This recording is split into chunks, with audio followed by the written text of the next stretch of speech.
Welcome to day 2, queer living and protection, keeping kids safe and building community. So, the current situation. In Texas, the state legislature has proposed and passed laws that restrict the rights of transgender individuals, particularly transgender youth. So Senate Bill 14, which bans gender-affirming care for minors, has been one of the most contested laws. Under Trump, building on Biden administration policy, there has been continued pressure to roll back protections for transgender individuals, including proposals to rescind policies that allow transgender people to serve openly in the military and participate in certain healthcare services. Why is this important? Why should you care? Discriminatory laws like those in Texas target vulnerable queer and transgender individuals, especially youth, exacerbating mental health issues and preventing them from accessing necessary healthcare. These laws also send a message of exclusion and hostility, which affects the entire LGBTQ plus community. Steps you can take in actionable items: put your pronouns in your bio, in your email signature, wherever you're forward-facing your LinkedIn, and normalize asking for them in conversations. Encourage others to do the same. Ask for pronouns in conversations. This helps create an inclusive environment. Support local LGBTQ plus groups. So volunteer with or donate to local groups that work to protect the rights of transgender people, like Equality Texas or Transgender Education Network of Texas. Educate yourself on queer history.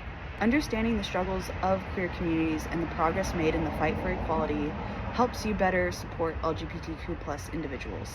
Also, reading history can sometimes help lift us out of the overwhelming pressures of the moment and remind us that we have persevered through distinct but similarly difficult circumstances in the past. Another one, if you have extra time, get involved with your local school board. Many school boards are making decisions that directly affect the safety and well-being of queer students, including issues related to gender-affirming care and LGBTQ plus inclusion in the curriculum.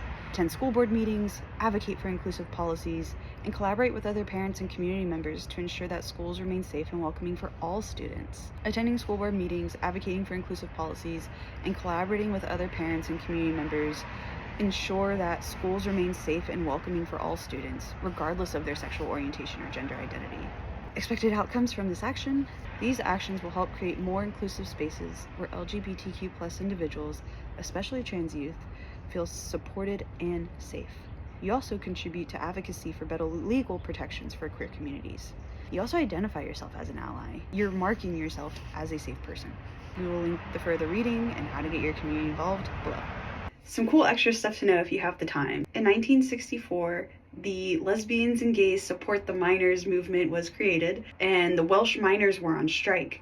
And there was the lesbians and gay group that supported the miners through their strike, both financially and organizing for them. And since then, the Welsh miners have showed up to every Pride. So just an awesome story of solidarity and how we can help each other across identities. Thanks for watching. We'll see you tomorrow for day 3, where we'll be talking about data privacy and protection.